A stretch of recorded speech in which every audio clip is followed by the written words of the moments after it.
is Edward Katende. I coordinate PDM functions within OWC, representing the organization at the PDM secretariat and the Ministry of Finance. So we were concerned about how are we going to handle the issue of poverty, because our mission then was to help people who were involved in the subsistence economy. So fast forward, the president comes back from elections. On 15 February, he wrote a very powerful paper which he presented to cabinet and posing a number of questions.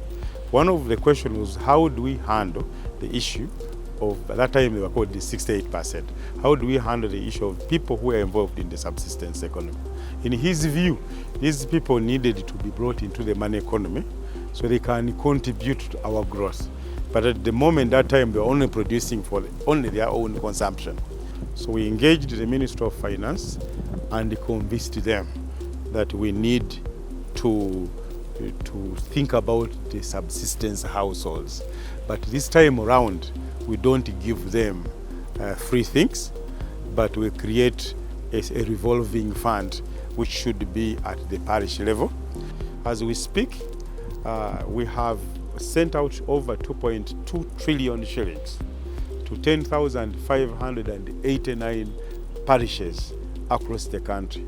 And those 10,589 parishes have only lent that money to their members within the parishes. And as we speak, over 2 million Ugandans have already borrowed this money. Another 500 billion is coming in January. Another one will come in June. So that will make it 3 trillion.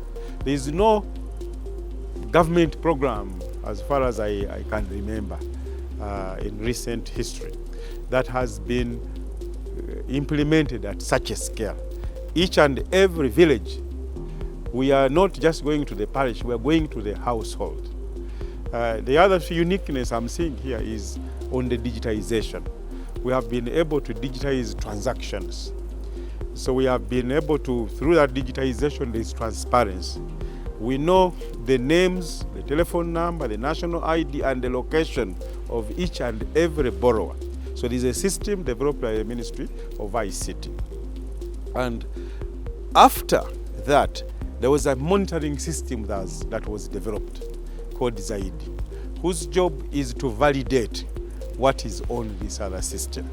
So for the first time, you can get a record of every person who has benefited from the PDM based on their national ID, and there are no duplicates.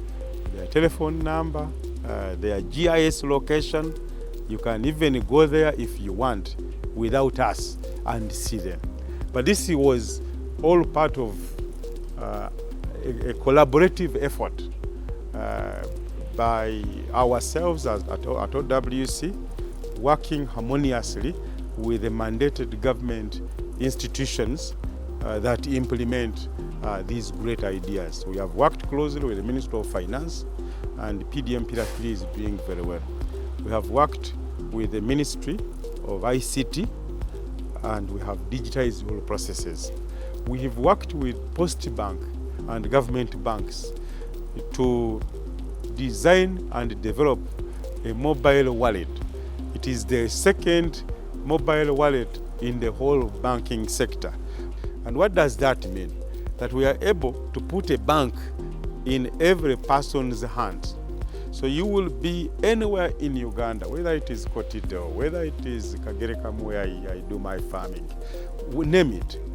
And you can go to your phone and access your bank details. So you can receive your money from your circle. You can save. You can pay and order for any goods you want without leaving your home. And I think that is a very good achievement as far as we are concerned in terms of financial inclusion.